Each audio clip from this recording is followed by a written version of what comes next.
Hello guys, આજે પાછા આપણે ખેતમાં આવી ગયા છે. આ છે મારી બંગલી. હવે તમને લઈ જામ ખેતમાં. આજે આપણે જોઉં રીંગણ મતલબ રીંગણ બહુ ઘણી જાતના આવે. કાળી ડીચી આવે, લીલી ડીચી.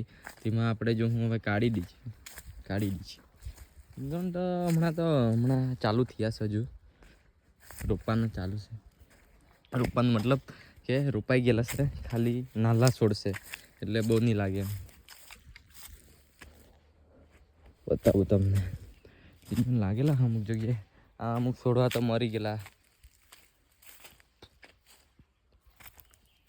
એવા અમારે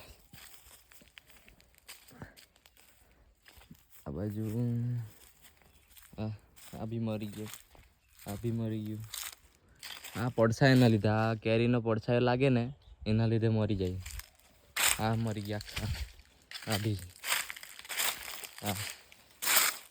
આ પડછાયાના લીધે, હવે કેરીનો પડછાયો પડે ને એના લીધે આખા ફેલ થઈ જાય. એટલે રીંગણ બી ભીંડાના જેમ મેં કાલે તમને કીધું ને, ભીંડાના સારું આ રીંગણ મેં તમને કાલે કીધું ને ભીંડા સારું. ભીંડા કેવા 3 દિવસ તૂટે તેવા આહેલા બી 3 દિવસ તૂટે, પણ એ છે ને વધારે નીકળે, ભીંડા કરતાં વધારે નીકળે. આ તો મણ તો તરત જ થઈ જાય ને એનો ભાવ હવે વધે, કેમ કે હવે લગ્ન સિઝન ચાલુ થઈ ગઈ છે કે નહીં. હવે થોડોક સમય છે ખાલી, હમણાં તો લગ્ન ચાલુ જ છે એમ તો, એટલે ભાવ વધે. હમણાં 1000, 1100, 1200, 1300, 1500 સુધી જાય શકે કદાચ.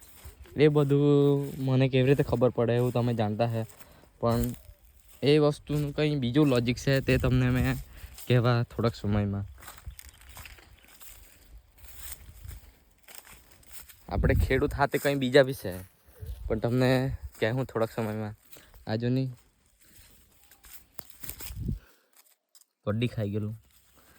આ ચોકલા આવે ને તે કડ્ડી ખાઈ જાય. આવું રીંગણ તો એકદમ વીઆઈપી. હવે ચાલુ થઈ જાય થોડોક સમયમાં. પછી 3 દિવસે ભીંડા તૂટે તો એવું બી આ બી 3 દિવસ તૂટે. આમાં તો રીંગણ તો 20 મણ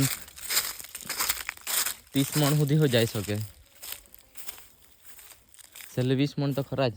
આ વાડી બહુ મોટી આપણી, એટલે એ તો પોતપોતાની જમીન હિસાબે બધા પોતપોતે કરે. આપણે જમીન હિસાબે આપણે કરી લેશે. બહુ ઘણું વસ્તુ રોપેલું છે મેં તો, રીંગણ, ભીંડા. હવે મેં તમને પ્રોફિટની વાત કરું. પ્રોફિટ હવે ચાલની, આ રીંગણનો ભાવ 1000 જ રહ્યો છે, એટલે 1000 તો 3 દિવસે કેટલા પૈસા આવે મને કમેન્ટમાં કહો તમે. ને મહિનેના કેટલા થાય પૈસા તે કહો. એ બી અરે આપણે તો પૈસા જ જોવાનું કે નહીં, બધા પૈસા જ જોઈ. પૈસા ક્યાંથી આવે તે જ જોઈ કે નહીં બધા, શું કે. એટલે આપણે તો પૈસા ક્યાંથી આવે તે જ જોવાનું બસ. આ દુનિયામાં પૈસા છે તો બધું છે. આમાં પાણી મૂકવાનું, બહુ કંઈ દવા નહીં મૂકવાની રહી. અમુક વસ્તુમાં દવાને એવું વધારે મૂકવાનું રહે, જેમ કે મરચાંને એવું રહે ને તેમાં દવા વધારે છાંટવા પડે ને તેમાં ખર્ચો બી વધારે આવે, પણ તેમાં પ્રોફિટ બી તેવું રહે, એટલે કાંઈ નહીં. આ સલ્લી હવે પાછા આપણે ઘરે જવા પડે. હવે બીજું બી કામ છે મારે. એમ તો પાણી તો હવાને મૂકી ગયેલું. આજે તો મેં બપોરના આવ્યો છે અહીંયા તમને બતાવવા માટે. ને બધા કેમ શું, બધા ખેતી કઈ કરે મને કહેજો કોમેન્ટમાં. તે હિસાબે આપણે બી વિઝિટ કરીએ ખેતીવાળાને અને તે લોકો સાથે વાત કરીએ.